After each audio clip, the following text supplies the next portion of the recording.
This is All India Radio. In the program Spotlight, now we bring you a discussion on G7 Summit and India. The participants are Sheelkant Sharma, former diplomat, and Nilova Roy Chaudhary, journalist.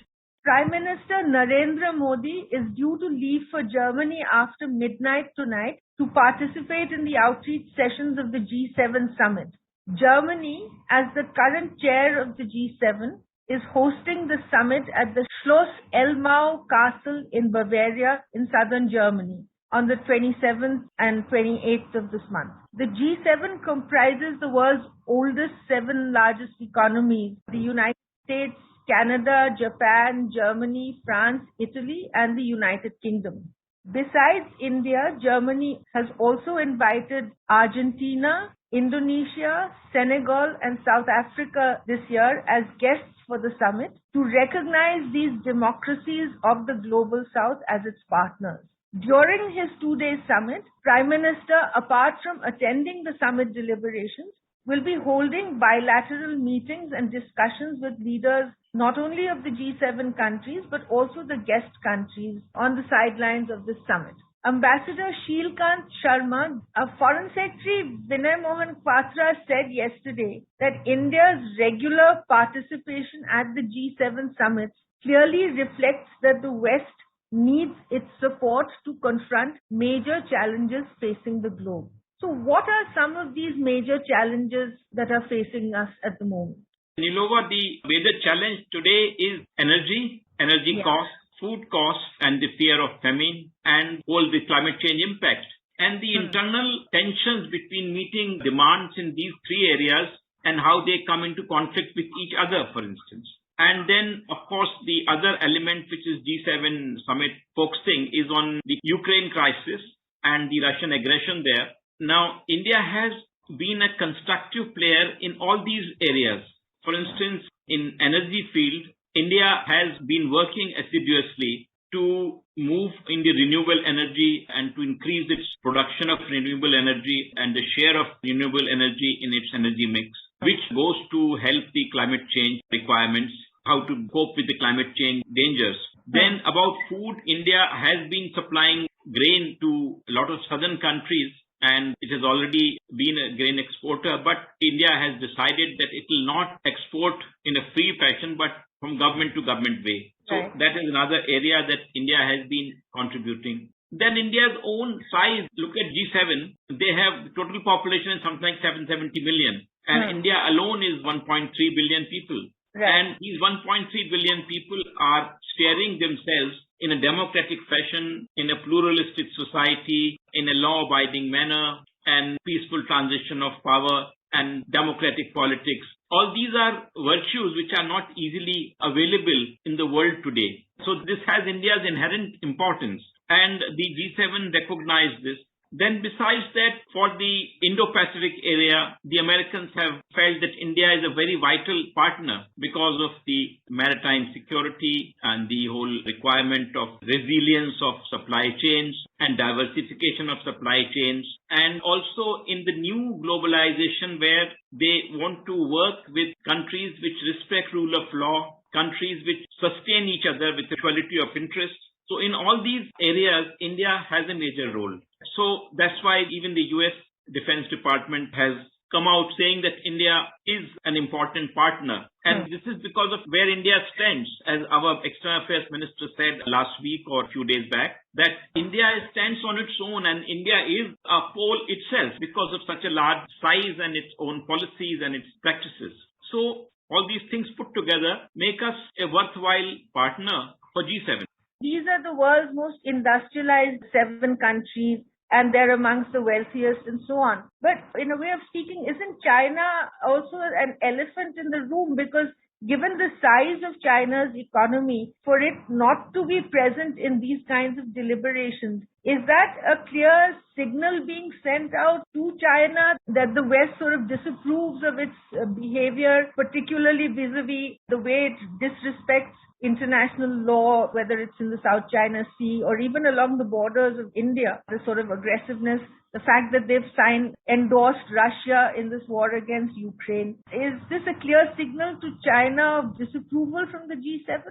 Well, with China, the whole investment of G7 in China ever since the mid-1980s has been that by letting it open and letting China mainstream with the world trading system and world economy and gradual integration of China, they will also move in the direction of the democratic freedoms and by a law-abiding country. But China has belied these expectations because having achieved remarkable, extraordinary growth and wealth, they now flout these rules and they have started dovetailing everything to their own strategic interests. Now, which is what roils the G7 countries. And China's joining hands with Russia in its aggression with Ukraine and February 4 joint statement between China and Russia has actually worked to unify the entire NATO and US and the OECD countries. China made a mistake. China thought that these countries were splintered, they were not together. But there's a new strength in G7. And as Germany has said, among the things which they want the G7 to decide would be a Marshall Plan for reconstruction of Ukraine. Now, this is a kind of a cohesion which the wrong and misguided policies of China and its assertiveness and its aggression has brought about in its Western counterparts. Just a few years back, were welcoming China with outstretched hands. So now this is the reason why the Chinese economy, no matter what its size is not being welcomed in this grouping. Sheel, this time the G7 summit has chosen these 5 key priority areas. And one of them is the promotion of shared values of democracy, which is, of course, where China totally loses out. The others are, things like energy transition, as you rightly said, economic recovery and transformation. Pandemic prevention and control is the other very interesting thing that they're all going to be discussing. And, of course, sustainable investments in infrastructure. So at least on 3 of those 5 counts, China loses out. And India, as you rightly said, and as the Foreign Secretary said, India is making itself increasingly indispensable. Yes, India has been acceptable to most of these countries because India plays by the rules. It is not domineering. India doesn't dictate terms. And India is willing to explain itself through extensive outreach, not only bilaterally but multilaterally in various forums, in the UN, in the G7, in the G20, and also in fora where China and Russia are participating like BRICS Summit. So India is open about it. These are the attributes that Indian policy, which makes it very compatible with the goals which G7 wants to achieve. On pandemic, for instance, India has been very outgoing about the vaccine and, vaccine Maitri has been a very successful diplomatic venture for India. And India has been coping with the problem of the COVID variants infecting the country in successive ways, but very effectively. And as Prime Minister Modi said in the BRICS Summit that even after 2 years, we are still coping with it, but we are coping it with successfully in a large measure. These are strengths. Then you mentioned about energy transition, which I feel that India is very committed to, and about sustainability. Again, the policies which have been pursued by the government in Delhi have been in the favor of sustainable development, and in the sustainable development goals, our success has been, given our size and given our challenges that we face, by a great measure, it is significant success, though we are still at work. And about poverty alleviation, for instance, which is a major plank, about electricity generation, for instance, the way we have gone about now electrifying the whole country. This is unprecedented in the world, that a country of 1.3 billion now claims that this entire villages, all the way up to the rural areas, we have electrified. And though there are gaps and all that, but we are pushing it. So these are the indications of an India on the move. And India, as it grapples with its own problems, there is an inherent strength which comes to the country and its economy. And that strength is actually, as the Americans say, a stable and strong India is good for the world. Sheel, the other thing is that Prime Minister is going to be taking part in 2 sessions with the other partner countries. One of these relates to climate, energy and health, which we've largely spoken about. The second session is going to be on food security and gender equality. Now, the food security aspect, how the summiteers presumably will talk about how to keep the food supply chains and all of the supply chains going, and how to overcome the shortages that have been created by the war in Ukraine. So in this sphere, what do you think that the G7 partners are going to be asking India to help with particularly? I think they would like to tap India's fruit grain export. And now India's position has been that it will be willing to work on government-to-government basis. I suppose, and even the UN agencies which are involved, like UN Food Program or IFAD or other international organizations which are actually lined up by the G7, I think India's interaction with these UN bodies also is good. So it depends how they approach.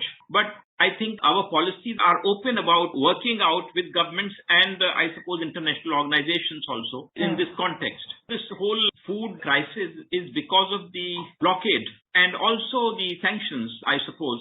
So India has been saying that there should be talks so that these things can be resolved. This is something which some diplomatic modus vivendi has to be found out so that this war in Ukraine and the deleterious impact that it has on economies and the food situation and the societies of the world across can be reduced, can be stopped. And there again, India's insistence is on diplomacy and dialogue. That is the way we have been, and we've been willing to act also. We are like on humanitarian assistance. India is willing to offer humanitarian assistance. So in diverse ways, India has been constructive and at the same time very sensitive to what has been happening there. India has stood for respecting sovereignty and territorial integrity of UN members and a country and neighborhood. About gender, what could be more exemplary than our new presidential candidate who represents the weakest segment of women from a background and who comes to represent India and its rising strength. It is most exemplary that we will have a president from the background that she comes from and the way she has pulled herself through her own efforts to be at that position. So it is only in democratic, egalitarian, pluralistic India that such miraculous rise can be shown. So these are strengths of India. And gender equality, I mean, President Biden particularly will be extremely sort of hard put to explain what the Supreme Court of the United States did in that Roe versus Wade and overturning a very basic right that happened yesterday. In terms of gender equality, I think India is actually very much on a par with the top of the world. As you rightly said, our presidential nominee is second to none. In fact, she represents everything that has been deprived so many years, and she will represent India, rightly as you said. What do you think will be the most important outcome, as it were, of this summit? And what will be the message that goes out? We are not participants in the summit as such. We have been invited as guests. So our Prime Minister will give his views and which he has been articulating very well in the recent months. And he'll bring to the table what India can contribute to. But it is up to the G7 to decide what are the takeaways. It is their summit. So we have to go by what has been coming out. Like, for instance, there are stories about a new Marshall Plan for Ukraine's reconstruction. Then they are also thinking of helping Ukraine in every possible way. And also tightening further sanctions on Russia. It is their decision. They will do that. And it is the diplomacy of the G7 to strengthen their cohesion at this point because they feel that what Russian aggression to Ukraine and Russia-China together, what they pose is a threat to this world order, which is based on rule of law, which is based on a plural system and democracy and market which are guided by law. So this is a challenge which actually strikes at the roots of the order which has been there for the last 75 years ever since the end of the Second World War. Thank you so very much in this discussion. Thank you. You were listening to a discussion on G7 Summit and India. The participants were Sheelkant Sharma, former diplomat, and Nilova Roy Chaudhary, journalist. This program was produced and presented by the News Services Division of All India Radio. You can listen to it on our mobile app, News on AIR. This program is also available on our YouTube channel, News on AIR Official. You may email your opinion about this program at airnsttalks@gmail.com.